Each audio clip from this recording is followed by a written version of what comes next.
नमस्कार मित्रांनो, मी आहे अकेला ट्रॅव्हलर. पार्ट 1 मध्ये आपण ओंकारेश्वरला पोहोचलो होतो आणि आता सुरू होतो आपल्या यात्रेचा खरा अनुभव.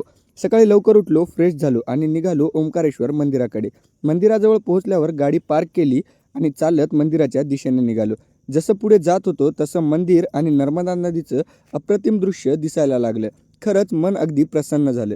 यानंतर आम्ही बोटिंग केली. बोटीतून भगवान आदि शंकराचार्य यांची भव्य मूर्ती पाहायला मिळाली.